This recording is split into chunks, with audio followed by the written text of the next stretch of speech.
먼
날 하늘에서는 당신을 향한 계획이 있었죠. 하나님께서 바라보시며 좋았더라고 말씀하셨네.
온 땅이여 여호와께 즐거운 찬송을 부를지어다. 기쁨으로 여호와를 섬기며 노래하면서 그의 앞에 나아갈지어다.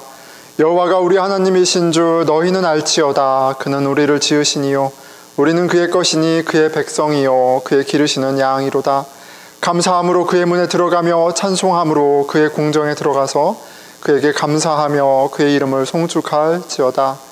여호와는 선하시니 그의 인자하심이 영원하고 그의 성실하심이 대대에 이르리로다. 하나님 아버지 감사합니다. 주님 모아주셔서 저희가 함께 예배를 드립니다. 이 예배 가운데 하나님을 알게 하여 주시고 예수 그리스도를 통해서 베푸신 은혜를 알게 해주시고 당신의 영 성령님을 통해서 우리 가운데 일하심을 볼 수 있게 해주십시오. 주님, 저희가 마음을 찢고 열고 주의 음성을 듣기 원합니다. 들을 수 있는 길을 허락하여 주시고 주님, 주 안에 더 주를 찾는 그런 은혜의 시간이 되게 해주십시오. 우리 같이 주님께 마음을 열고 나아가는 기도를 드리겠습니다. 아버지 도와주십시오. 주여 아버지 도와주시옵소서. 아버지 은혜를 주시고 감동을 주셔서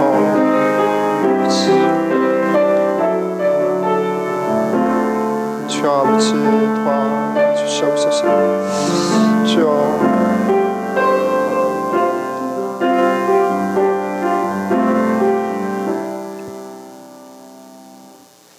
주님, 저희가 드리는 이 예배의 순서마다 하나님의 섬세하신 은혜의 손길이 함께 하심을 믿고 구하며 이 모든 말씀 사랑이신 우리 주 예수 그리스도 이름으로 기도드렸습니다.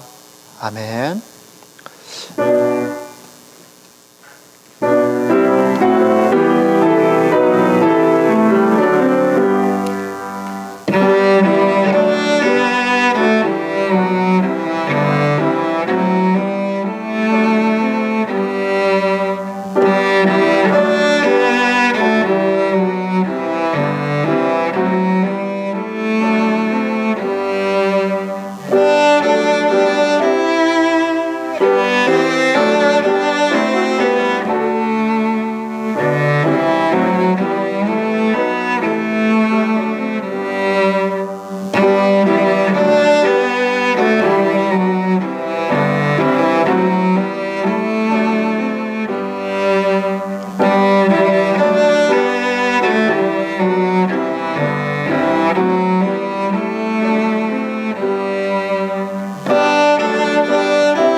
사도신경으로 우리의 신앙을 고백하겠습니다.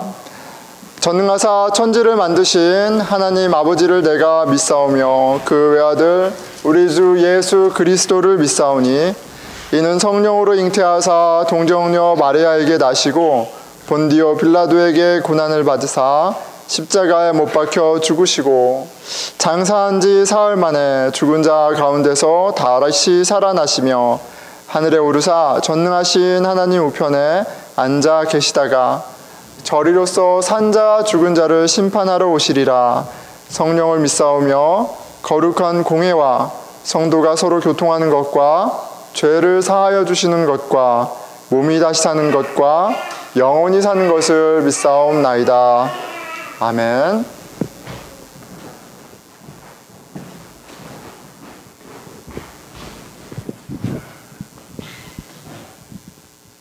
다 함께 기도드리시겠습니다.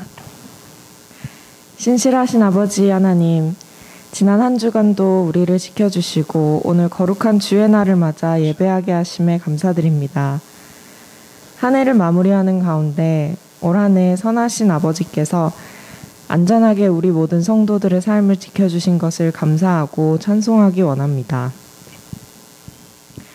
사랑으로 우리에게 오신 예수 그리스도의 탄생을 기다리는 사순절 마지막 주를 맞아 복음의 진정한 의미를 기리는 우리 모든 성도들 되길 원합니다. 우리 모두 한 곳에 모이지는 못하지만 성도들 한 명 한 명이 성전이 되어 각자의 자리에서 하나님을 향해 세워지는 축복을 주심에 감사드립니다. 예배를 우리의 우선순위에 두고 매일의 삶이 분주하더라도 힘써 말씀과 기도를 가까이 하고 그 가운데 우리 마음속에서 일하시는 성령님을 신뢰함으로써 우리와 함께 하시는 하나님의 선하심을 맛보는 우리 늘 푸른 공동체 되길 원합니다. 이 시간 교회에서 드려지는 대면 예배와 유튜브로 드려지는 온라인 예배 모두 동일한 은혜 가운데 주님께 올려드리기 원합니다.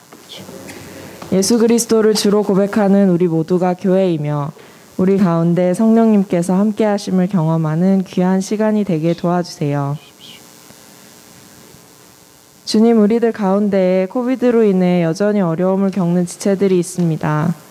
사랑과 섬김이 필요한 형제 자매들을 볼 수 있는 눈을 우리에게 허락해 주시고 예수님께 받은 은혜와 사랑을 우리들 주변의 지체들에게 전할 수 있는 손과 발을 또한 허락해 주세요.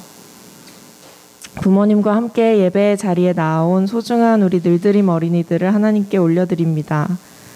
교회 공동체에서 이모 삼촌들의 사랑을 먹고 일상생활 속에서 엄마 아빠와 함께 예수님을 배워가며 우리 아이들의 키가 날로 자라듯 지혜도 쑥쑥 자라나 예수님을 사랑하고 모두에게 사랑받는 아이들이 되도록 아버지 축복 더해주세요. 이 시간 말씀을 전하실 목사님과 성령님께서 함께 해주시고 듣는 우리의 귀를 열어주셔서 하나님의 말씀이 우리 마음 가운데 뿌리를 내리고 잘 자라서 아름다운 열매를 맺도록 함께 해주세요. 이 모든 말씀 우리의 참된 목자 되신 예수 그리스도의 이름으로 기도드렸습니다. 아멘.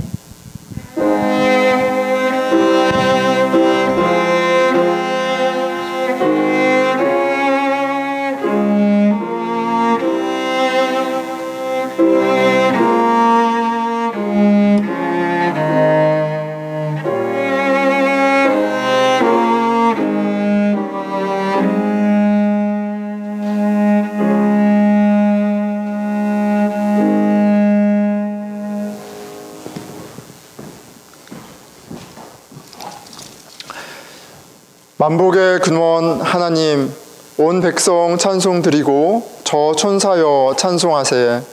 찬송 성부 성자 성령 아멘.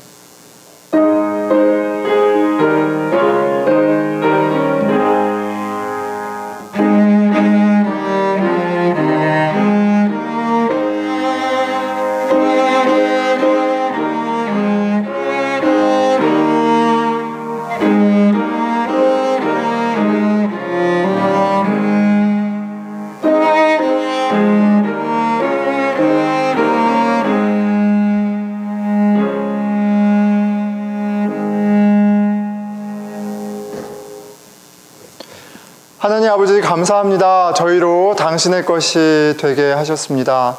주님, 저희들의 생명과 가족과 이 공동체 모든 것이 당신의 것임을 겸손히 인정하고 고백하기 원합니다. 주님, 저희가 드리는 이 예물만이 아니라 저희들의 삶이 주님께 드려지는 향기로운 제물이 되기 원합니다. 도와주십시오. 저희들의 입술의 고백과 마음의 생각들 또 결정들 가운데 우리의 왕이, 우리의 구원자가 예수 그리스도이심이 밝히 보이고 드러나게 하여 주십시오. 주님, 저희에게 허락하신 재물과 재능이 있습니다. 영혼을 돌보는데, 영혼을 살리는데 하나님의 아름다우심, 선하심이 증거되는데 사용될 수 있도록 저희들에게 지혜와 용기를 더하여 주십시오. 우리 왕 되신 예수 그리스도로 말미암아 감사드리며 이 모든 말씀 주의 이름으로 기도드렸습니다. 아멘.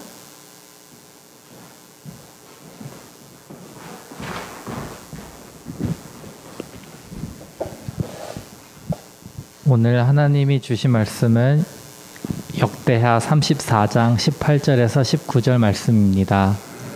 봉독하겠습니다.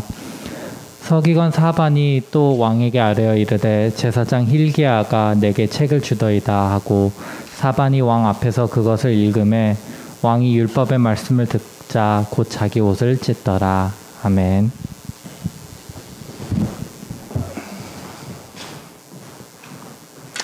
예, 우리 친구들 위한 어린이 말씀으로 시작하려고 합니다.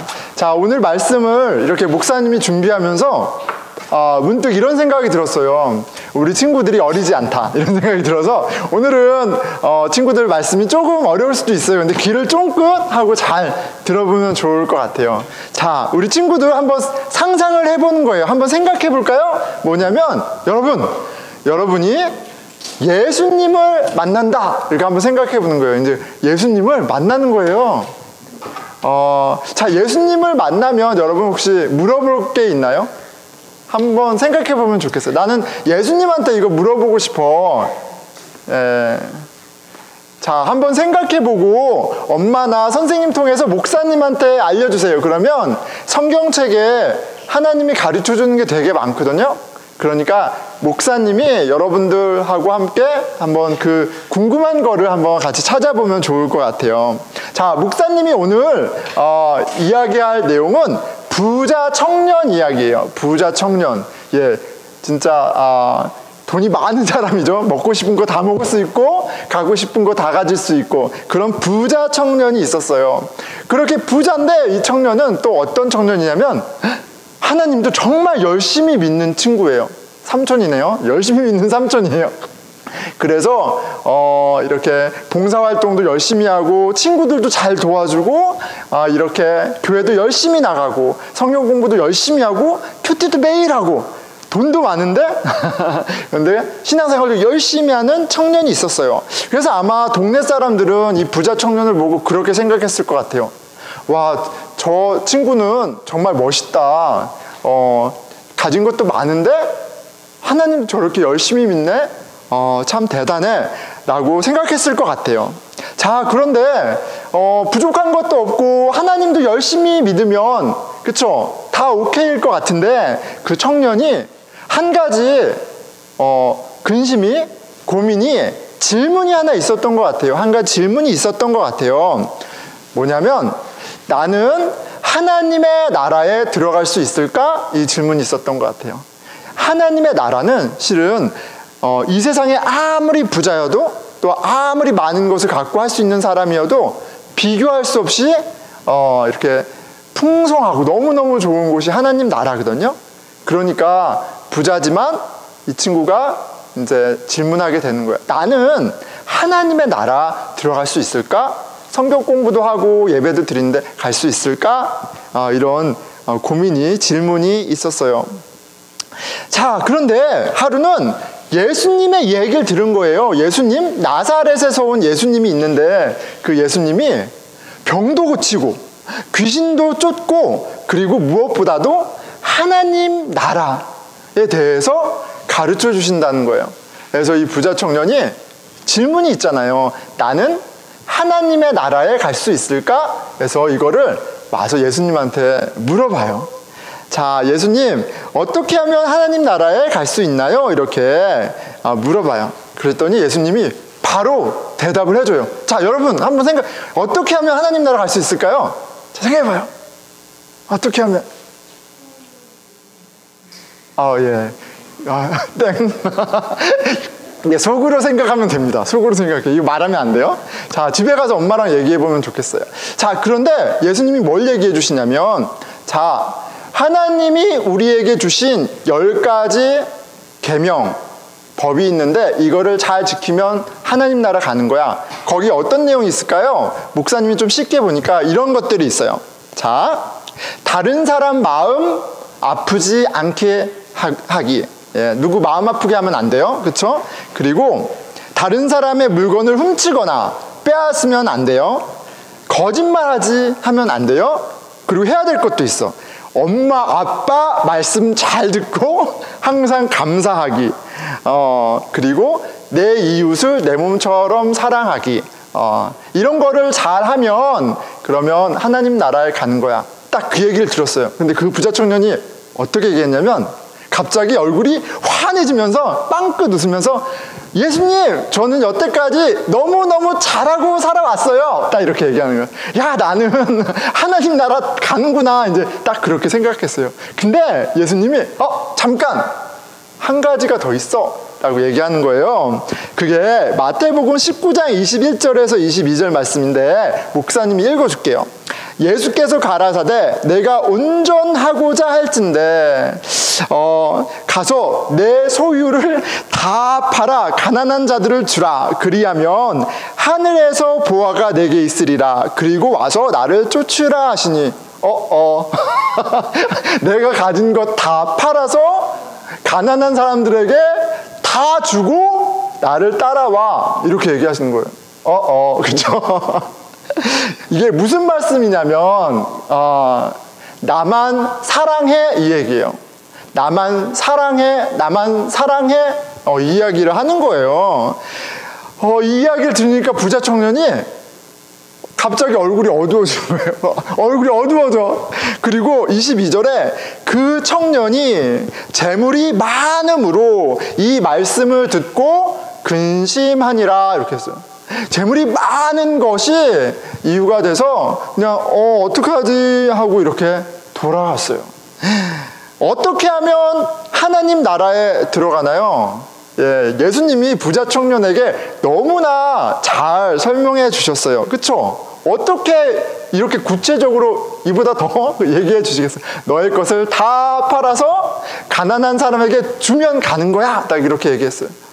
그런데 멘붕, 막 머리가 너무너무 힘든 거죠. 너무 마음이 무거워서 집으로 돌아갔어요. 왜냐면 그거는 그 부자 청년이 할 수 없는 거였어요. 그 부자 청년은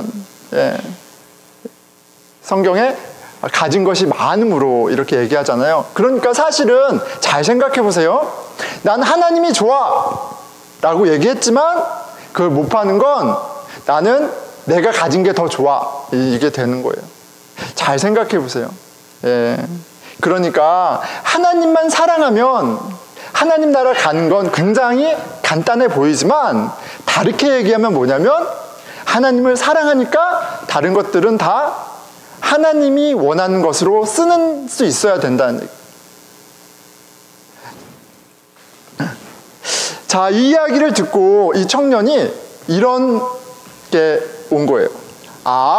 나는 엄마 아빠 말도 잘 듣고 친구들도 잘 도와주고 숙제도 잘하고 청소도 잘하고 그런 착한 그런 좋은 아이라고 생각했는데 나는 하나님을 사랑하지는 않는구나.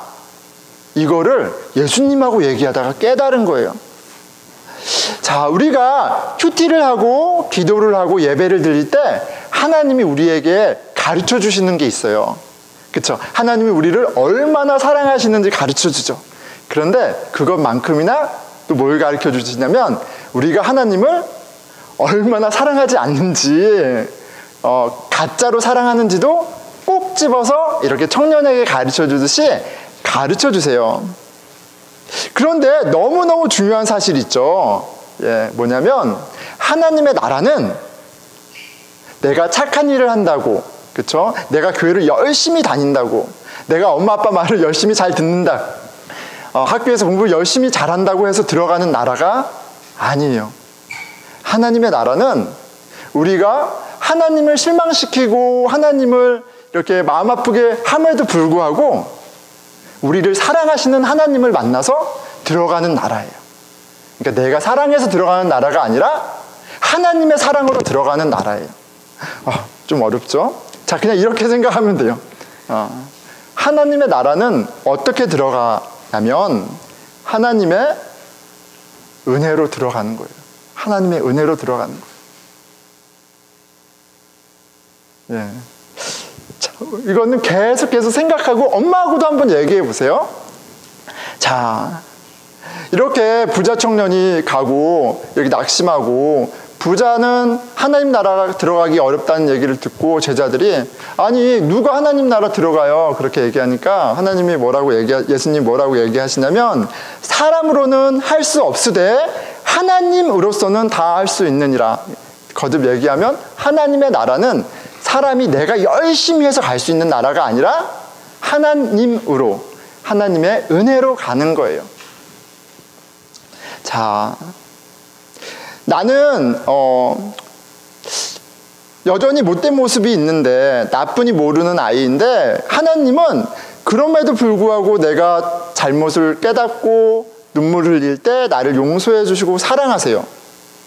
나로 하나님 나라에 들어갈 수 있게 진짜 열심히 일하세요. 그래서 예수님이 크리스마스 사람으로 오셔서 우리와 함께 하시고 우리를 위해 죽으시고 부활하신 거예요. 우리 크리스마스가 오죠. 우리가 갈 수 없는 하나님 나라 갈 수 있게끔 도와주시려고 오신 예수님, 그 선물, 하나님의 은혜를 기억하는 그런 크리스마스가 됐으면 좋겠어요. 자, 우리 같이 기도할 텐데 우리 친구들을 위해서 기도했으면 좋겠어요.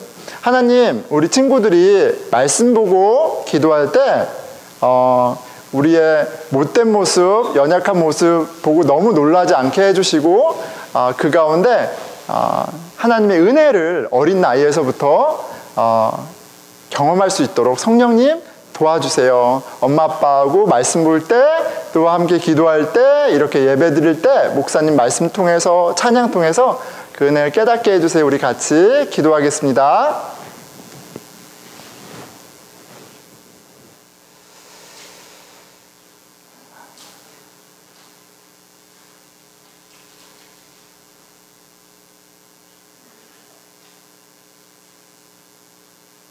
예, 하나님, 언제 어디서나 항상 우리 친구들과 함께 하시는 주님, 기도를 들어주시고 또 응답하여 주시고 하나님이 얼마나 사랑하는지 느낄 수 있도록 또 감동도 허락해 주십시오. 우리 아이들과 가정을 주의 선하신 손에 맡기오며 이 모든 말씀 우리 주 예수 그리스도 이름으로 기도드렸습니다. 아멘. 네. 자, 우리 친구들은 이제 선생님하고 은혜로운 시간을 가지면 됩니다. 광고 말씀드리겠습니다. 12월 25일 주일에 유튜브로 예배가 진행이 됩니다. 그리고 우리 크리스마스 예배 감사로 좀 채워서 주님께 드렸으면 좋겠어요. 그래서 감사 메시지를 우리 같이 모아서 영상을 하나 제작하려고 합니다. 23일까지 집사님들에게, 순장님들에게 이렇게 전달해 주시면 많은 도움이 될 것 같아요. 예, 이미 한결 집사님이 하나 이제 샘플로 만들어 주셨는데 우리 좀 참고하셔가지고 같이 만들어서 또 귀중한 2020년 특별한 해죠. 추억을 만들었으면 좋겠습니다. 예, 송구영신 예배 드립니다. 12월 31일 11시 반에 줌으로 드리고요. 또 같이 기도하고 주 안에 한 해를 마무리하고 또 한 해를 시작하는 은혜의 시간을 기대합니다. 자, 우리 이곳에서 건물 안에서 예배드리는 교우들도 또 유튜브를 통해서 가정에서 예배를 드리는 우리 형제 자매들도 모두 예수 그리스도를 주로 고백하는 교회입니다. 그리스도는 영이시기에, 하나님은 영이시기에 우리가 신령과 진정으로 드리는 예배는 건물 안에서나 집에서나 주일이나 주중이나 다 오롯이 기쁘게 받으세요. 주님이 기뻐하신 예배 드리기를 기대하고 축원합니다.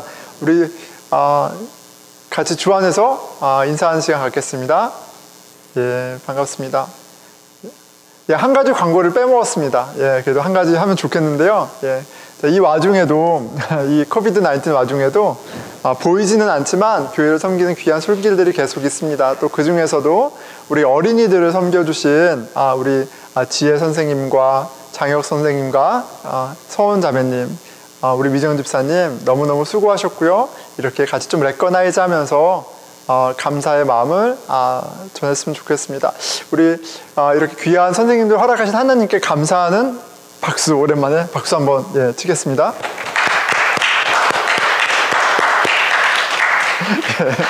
예, 하나님께 박수 드린 거고요. 예, 하나님 감사합니다. 풍성하게 채워주셨고요. 예, 또 귀한 손길이에요. 자, 우리 오늘 말씀으로 들어가겠습니다. 자, 오늘은 하나님이 기뻐하시는 눈물이라는 주제로 말씀을 전하려고 해요. 하나님이 기뻐하시는 눈물이 있습니다. 눈물, 우는 거죠. 우는 거. 자, 우리가 종종 눈물을 흘리죠. 눈물을 흘립니다. 여러분 어떠세요? 여러분들 눈물 종종 흘리나요? 예, 어떤 때 흘리세요? 감동적인 이야기를 듣거나 노래를 듣거나 또 뭉클뭉클하죠. 또 가슴 아픈 일이 있을 때도, 또 낙심될 때도 우리가 눈물이 납니다. 이 눈물이라는 게 그렇죠. 우리가 어떤 감정이 격해지면 기쁨의 눈물이든 슬픔의 눈물이든 이게 좀 분출되는 것 같아요. 표현되기도 하고요. 또 눈물을 통해서 또 진정되기도 하고요. 하나님이 우리를 그렇게 지으셨어요. 눈물을 흘리는 존재로 우리를 그렇게 지으셨다. 뭐 이렇게 우리가 확인할 수가 있겠죠. 자, 그런데 이 눈물에 대해서 좀 생각해 보니까 우리 한국 사람이 눈물에 좀 박한 것 같아요. 예, 눈물을 긍정적인 으로 보기보다는 좀 부정적으로 보는 것 같습니다. 예, 크리스마스가 다가오는데 눈물에 관한 이렇게 캐롤이 하나 생각이 났어요. 예, 그렇죠. 울면 안 돼. 울면 안 돼. 산타 할아버지는 우는 아이에게는 선물을 안 주신대. 예, 섬뜩한 캐롤입니다. 울면 안 돼요, 여러분. 울지 마세요. 한길 집사님 울지 마세요. 예. 예, 울면 안 돼요. 예. 왜 울면 안 되는 걸까요? 예. 운다는 게 실은 이제, 수치심과도 연결되어 있고, 이렇게 무능함, 연약함, out of control, 이런 것들이 있는 거죠. 예. 더군다나 이 노래를 하면 애들이 울면 정신이 하나도 없습니다. 그쵸? 한 명만 울어도 정신이 없는데, 둘, 셋이 하면 완전히 진짜, 예, 울면 안 돼요. 울면 안 됩니다. 선물 안 줘요. 어릴 때부터 울면 안 된다는 캐롤을 듣기도 하고, 또 특히, 남자들한테는 또 이제 좀 더, 억압적인 것들이 있는 것 같아요. 어릴 때 저 생각해보면, 남자는, 태어나서 딱 3번만 우는 거야. 언제 우나요? 태어나서. 태어나서 울고, 그 다음에 부모님이 돌아가셨을 때 울고, 그 다음에 나라가 망했을 때 우는 거야. 울지 말라는 얘기죠. 울지 말라는 얘기예요. 왜? 우는 거는 수치스러운 거거든요. 우는 거는 모질이들이 우는 거예요. 우는 건 패배자가 우는 거예요. 예, 이악 물고 강하게 살아남기도 바빠 죽겠는데 울 틈이 어딨어요. 울 겨를이 없죠. 울지 말라는 겁니다. 예, 예, 그런 환경 가운데 우리가 잘하지 않았나. 근데 말씀을 보니까 오늘 말씀을 보니까 이 하나님이 뭐 우리를 이렇게 눈물의 존재로도 지으셨지만 기뻐하시는 이런 눈물이 있다는 거예요. 참 눈물을 흘릴 때 하나님이 이렇게 기뻐하세요. 자, 그런데 좀 제너럴하게 일반적으로 좀 더 생각해 보면 우리가 눈물 흘리면서 이렇게 해소되는 경험을 하죠. 막 이렇게 스트레스 받던 것들이 풀어지기도 하고 마음의 안정을 찾기도 합니다. 그리고 상식이에요. 눈물을 참으면 병이 걸려요. 병이. 그러니까 눈물이 얼마나 중요합니까? 근데 거듭 말하지만 눈물은 찌질이나 모질이나 하는 것으로 그렇게 우리가 듣고 배우고 그래서 좀 이렇게 억압을 하면서 자라온 것 같아요.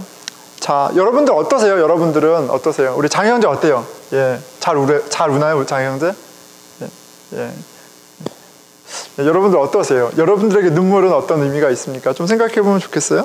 저희 집에 정말 잘 우는 아이가 하나 있습니다. 예.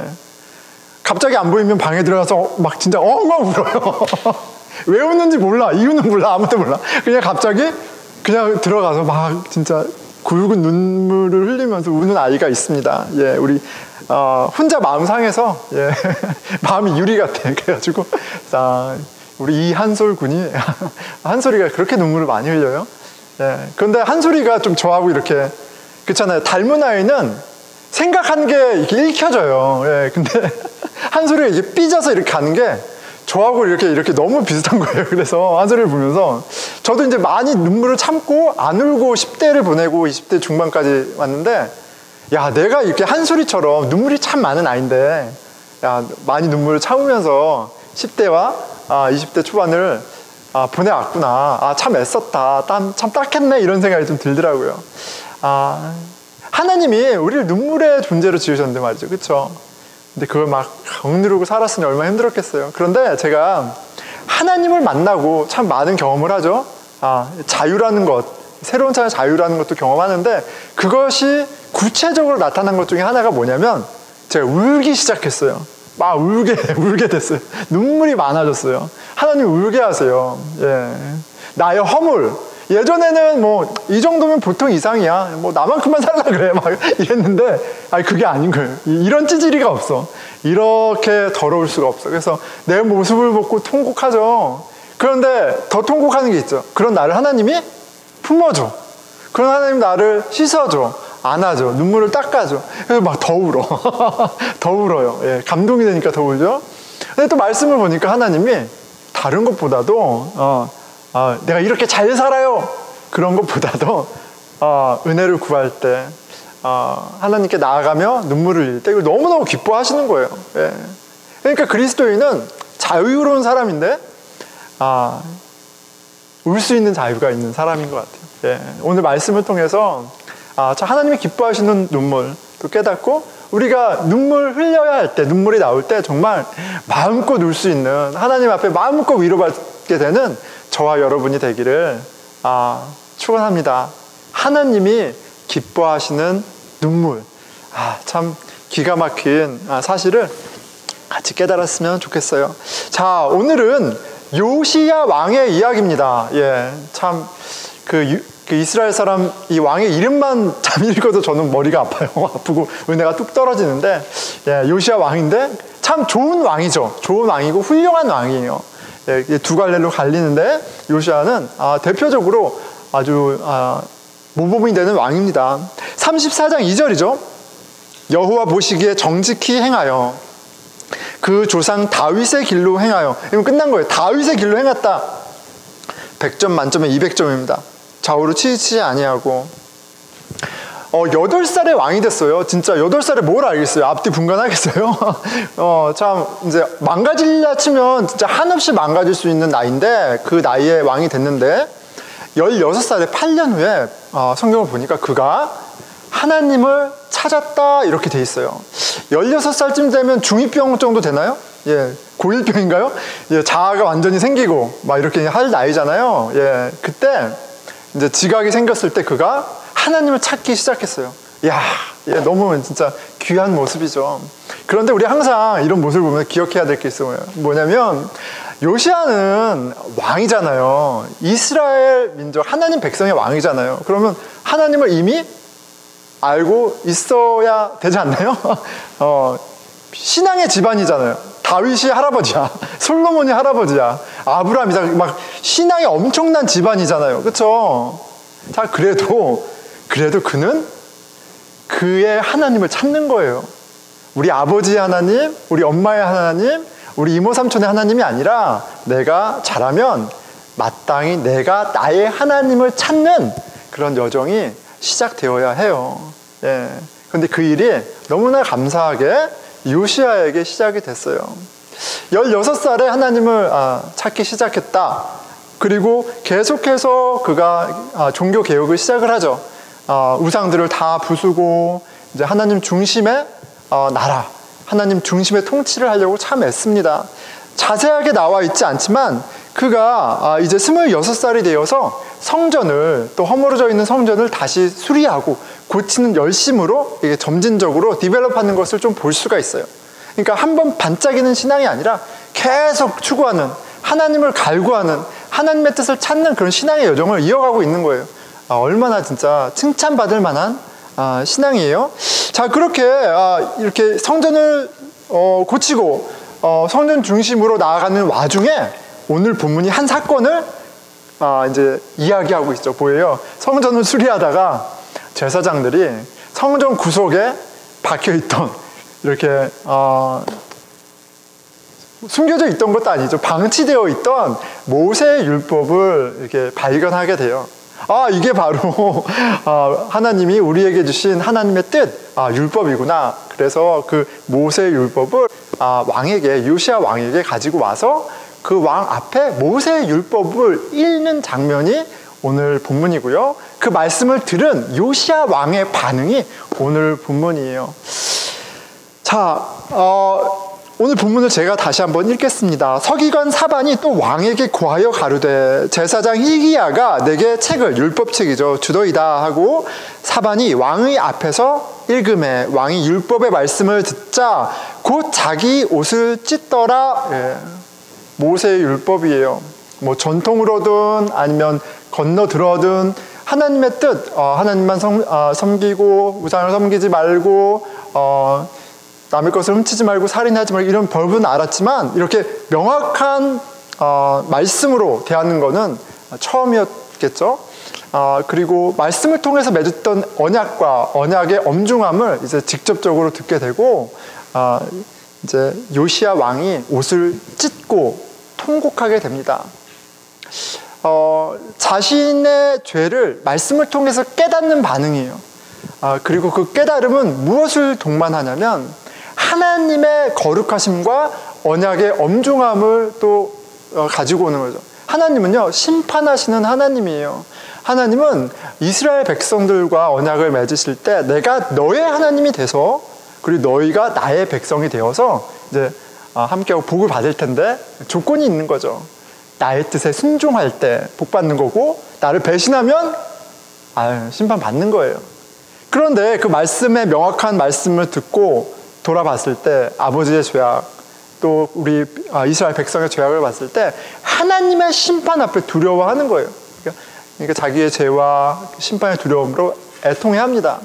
자, 그런데 이 시점을 보면요, 뭐냐면 요시야 왕이 그냥 자기 마음대로 살다가 어느 날 예배 갔는데 말씀이 와서 이렇게 은혜 받아서 막 이렇게 반응하는 게 아니죠. 그럴 수도 있어요. 그런데 요시야 왕이 지금 8살 이후로 16살 하나님을 찾고 그 찾음에 어떤 계속되는 하나님을 향한 열심 가운데 이 일이 이런 부대낌이 있었다라는 걸 좀 주목해서 볼 필요가 있습니다. 이거 굉장히 중요한 신앙의 원리이기도 해요. 좀 설교 말미에 좀 설명을 하도록 하겠습니다. 자, 그렇게 해서 막 괴로워하고 통곡하고 있는데 이를 어쩌면 좋아 이렇게 하고 있는데 이제 하나님의 사람 을 통해서 홀다라는 하나님의 사람을 통해서 하나님 말씀해 주시죠.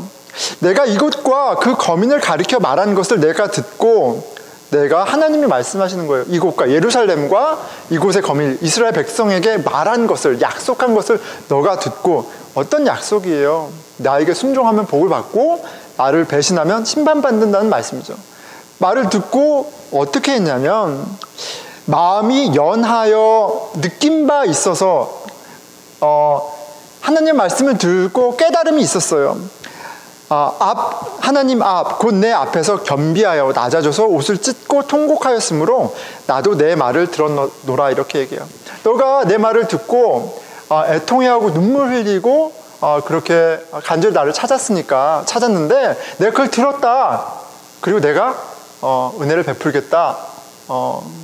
너가 당장 너와 이 나라가 당장 망해도 실은 할 말이 없는 상황이지만 내가 너의 기도 눈물을 들었고 그렇기 때문에 너의 때에는 심판하지 않겠다 이렇게 은혜를 베푸세요. 자, 그러니까 요시야는 이렇게 죄를 깨닫고 아파하는 와중에 그렇게 낭망하고 디프레스되고 그 나락으로 떨어지는 것이 끝난 게 아니라 그 통해가 결국은 하나님의 더 풍성한 은혜를 경험하는 계기가 된 거예요. 하나님은 정의의 하나님이시고 심판하시는 하나님이시지만 하나님은 은혜의 하나님이시구나. 이 심판의 두려움도 결국은 복 주시려고 자기에게 오라고 하시는 말씀이구나. 하나님 참 좋은 분이시구나. 이것을 그 살아계신 인격적인 참 좋으신 하나님을 요시야가 경험을 하는 거죠. 경험을 하는 겁니다. 자, 그런데 이 은혜의 하나님은 요시야만 경험하는 게 아니에요. 다윗도 경험한 하나님이죠. 다윗이 선지자 나단을 통해서 죄와 허물이 드러났을 때 그가 하나님의 은혜를 경험해요. 하나님의 은혜를 경험하고 시편 이렇게 노래합니다. 51장 15절 17절 주여 내 입술을 열어 주소서. 내 입이 주를 찬송하여 전파하리이다. 주는 제사를 즐겨 아니하시나니 그렇지 않으면 내가 드렸을 것이라. 주는 번제를 기뻐하지 아니하시나이다. 17절 하나님의 구하시는 제사는 상한 심령이라. 하나님이여 상하고 통회하는 마음을 주께서 멸시치 아니하시리이다. 이게 기가 막힌 말씀이죠. 하나님이 예배를 안 좋아하셔? 이렇게 되죠. 하나님이 번제도 제사도 안 좋아하셔? 그런 말이잖아요. 하나님이 번제를 좋아하시고 제사를 좋아하시면 내가 제사를 드렸을 거예요 라고 다윗이 얘기하는 거예요. 그게 뭐예요? 하나님의 마음은 제사, 전통 자체, 형식 자체에 있지 않다라는 것을 다윗이 깨달았어요. 언제요? 죄와 허물로 애통해야 하고 그 가운데 만나주시는 인격적인 하나님을 만나서 깨닫게 된 거예요. 아, 예배는 형식 그 이상의 것이구나. 뭐예요? 상한 심령. 상한 심령으로 드리는 예배를 받으신다. 하나님, 우리가 애통해야 하는, 하나님, 우리가 하나님이 없이는 살 수 없는 존재라는 것을 자각하고 당신께 나아가는 그런 마음을 가장 기뻐하시는구나. 그것이 예배구나 라는 것을 노래합니다. 요시아가 그런 하나님을 경험하죠. 그런데 어떻게 해요? 눈물을 통해서, 애통함을 통해서 경험했다는 거예요. 그리고 무엇보다도 그 애통, 그 눈물 하나님이 기뻐하신다는 사실입니다. 예수님이 말씀하시는 행복한 사람의 모습이, 의로운 사람의 모습이 팔복에 자세히 나와 있죠. 산상수훈 5장에 잘 나와 있습니다. 5장 4절에 참 우리의 기준과 다른 행복한 사람, 우리의 기준과 다른 올바른 사람, 의로운 사람을 얘기하세요. 눈물에 관한 것도 그렇죠. 5장 4절이에요. 애통한 자는 복이 있나니, 마카리우스, 이건 행복이라고 이해하면 됩니다. 눈물 흘리는 자가, 가슴 찢어 아파하는 자가 행복한 사람이야. 왜요? 그는 위로를 받을 것이며, 이렇게 돼 있어요. 그냥 눈물 흘려서 스트레스가 해소돼서 평안을, 그것 자체 때문이 아니라 그 통회하는 가운데 그가 궁극적인 위로자이신, 살아계신 인격자이신 하나님, 그 은혜의 하나님을 만나게 되기 때문에 행복하다라고 얘기를 하는 거예요. 하나님의 은혜는요, 눈물 없이는, 죄의 깨달음 없이는 경험되지 않습니다. 경험되지 않아요. 하나님과의 뜻과는 따뜻한 관계는 내가 보란듯이 잘 살 때, 잘 살고 있다고 착각할 때가 아니라 나의 못남과 실패 앞에 몸서리칠 때 경험하게 됩니다. 우리 예수님이 이야기해 주시는 그 이야기 가운데 우리 좀 확인하게 되죠. 세리의 기도, 바리새인의 기도를 이렇게 비교하시면서 하나님이 어떤 기도 예배를 받으시는지 설명하는 데에서 우리가 좀 확인할 수가 있어요.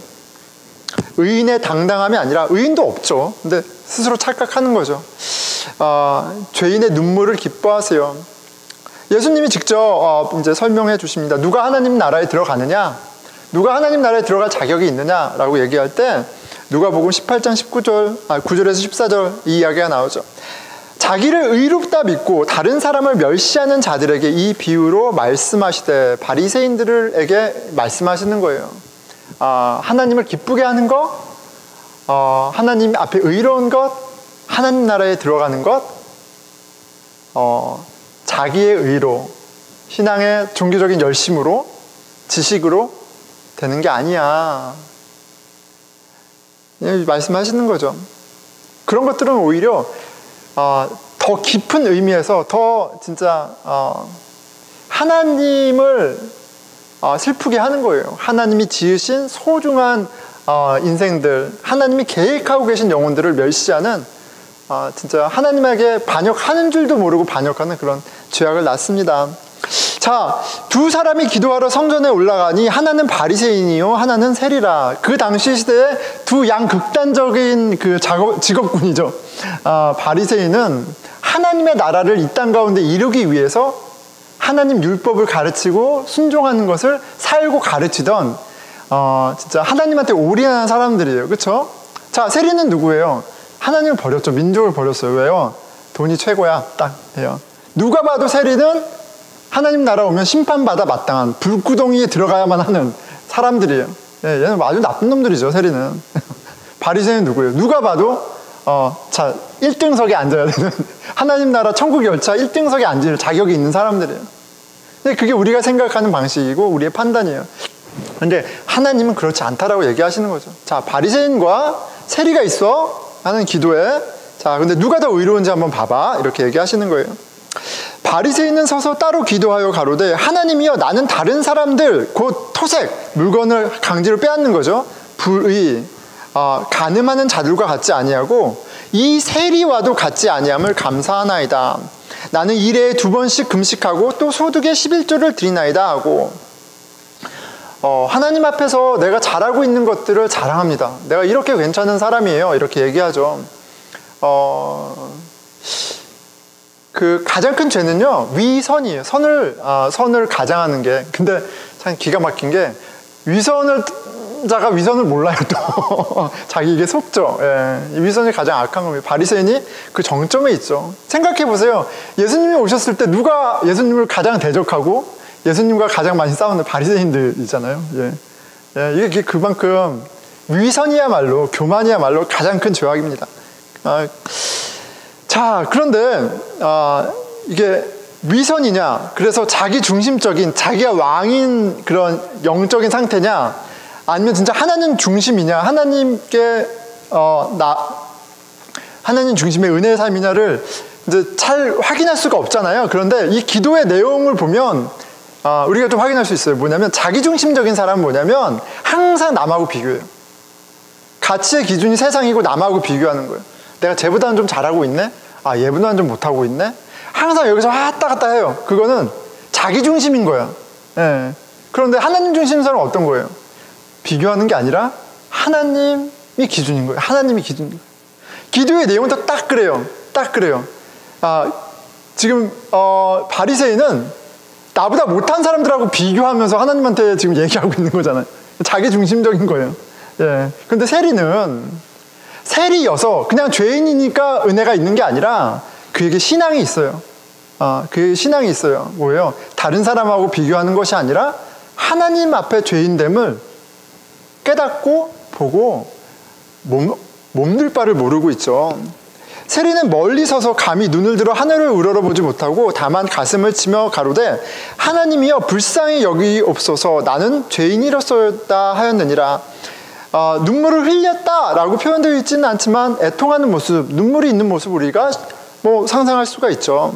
예수님 평가하십니다.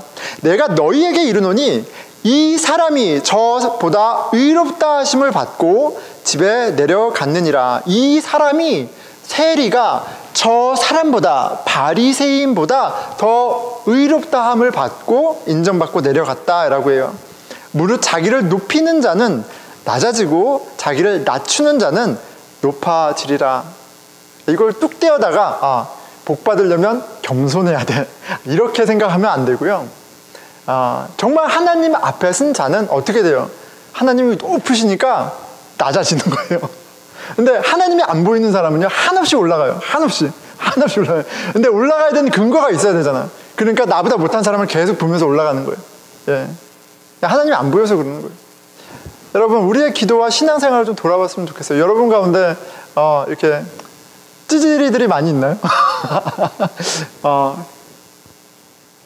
예수님이 우리에게 하시는 말이 있고요. 말씀이 있고 우리에게 좀 이렇게 깨닫고 눈물 흘리라고 하시는지도 모르겠어요. 자, 죄를 깨달아 아프고 눈물이 나는 건 아주 건강한 사인입니다. 바리새인이건 세리건 직업군이 무엇이었냐가 중요한 것이 아니고 정말 하나님 앞에 내 영혼이 어떻게 반응하고 있느냐가 그게 실은 중요한 거예요. 목사라는 타이틀이, 내가 다윗 왕가의 자손, 왕이라는 타이틀이 신앙을 책임져 주지 않잖아요. 우리가 너무나 역대를 통해서 확인해 보잖아요. 과연 나는 하나님 앞에서 살아가고 있는가? 하나님의 거룩하심과 온전하심 앞에 나는 어떤 찔림을 받고 내가 어떤 은혜를 받고 있는가? 나에게 눈물이 있는가? 좀 돌아봤으면 좋겠습니다. 자, 그런데 여기서 하나님이 기뻐하시는 눈물, 우리로 하나님의 은혜를 더 풍성하게 누리게 하는 그 눈물이 실은 이렇게 우리 삶을 촉촉하게 채워줄 때 신앙이 실은 풍성하거든요.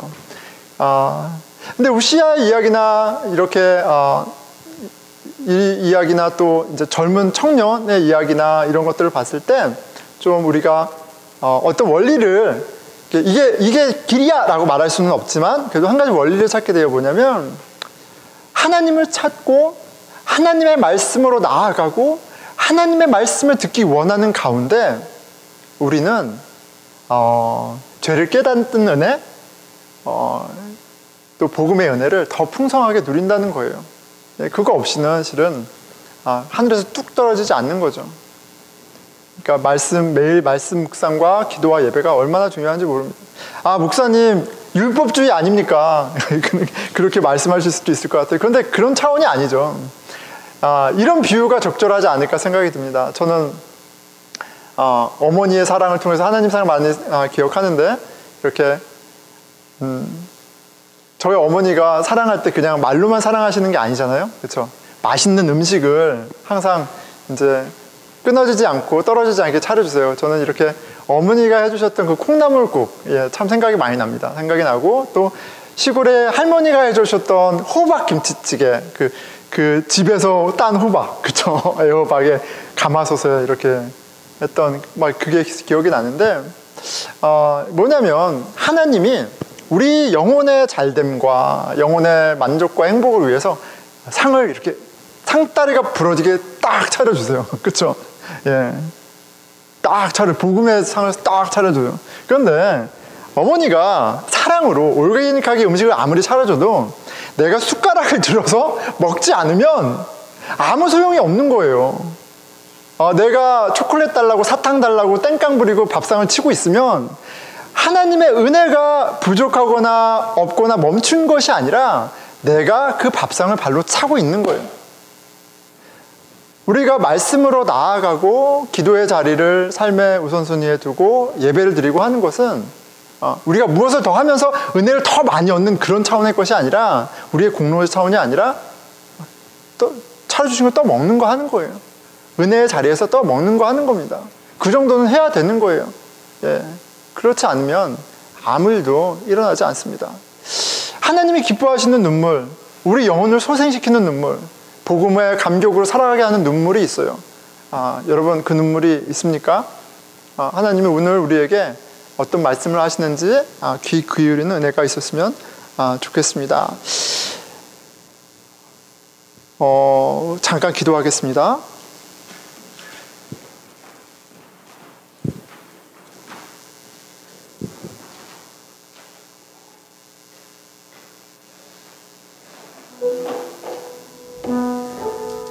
우리가 하나님의 은혜를 안다면, 그렇죠, 하나님의 은혜를 나 같은 죄인을 위해서 사람이 되어 오시고 나의 죄를 대신해서 죽으시고 부활하셔서 하나님의 자녀가 되게 하신 그 은혜를 안다면 우리의 삶 가운데 얼마나 은혜가 넘치겠어요.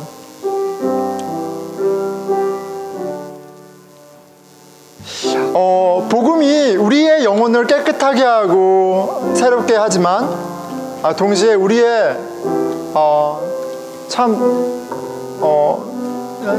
나 중심됨과 교만과 하나님 앞에 반역하는 모습을 이렇게 드러내 주십니다. 주님, 저희를 불쌍히 여겨 주십시오. 말씀 가운데 하나님을 향한 반역과 나의 교만과 제약이 드러날 때 그로 애통해하고 슬프고 가슴 아파하는 은혜가 복이 있게 해 주십시오. 그 절망 가운데 있는 저희를 버려두지 아니하시고 눈물을 닦아주시고 품어주시는 어머니와 같은 그 따뜻한 아버지의 사랑을 또 경험할 수 있도록 도와주십시오. 우리 같이 기도하겠습니다. 주여 아버지, 저를 불쌍히 여겨주시고 도와주십시오.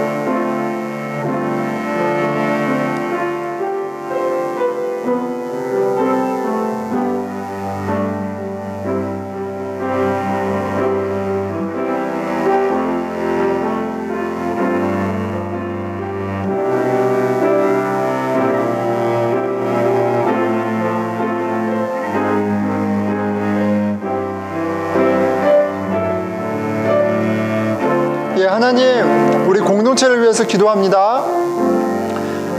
주의 은혜로 말미암아 우리 눈물 흘릴 수 있는, 마음껏 울 수 있는 공동체가 되게 해주십시오.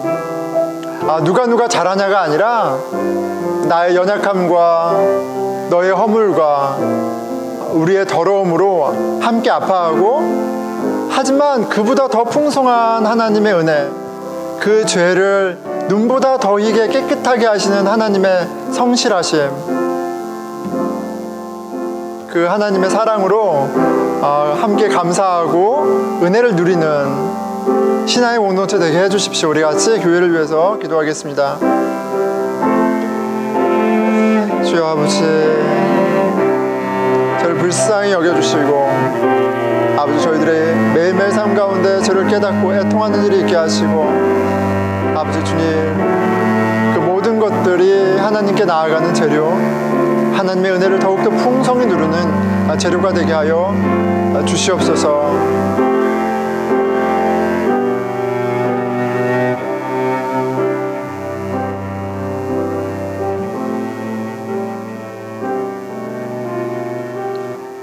우리 다 함께 일어나셔서 마지막 찬양 드릴 때 또 기도하도록 하겠습니다.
이제는 우리 주 예수 그리스도의 은혜와 하나님의 사랑과 성령의 함께하심이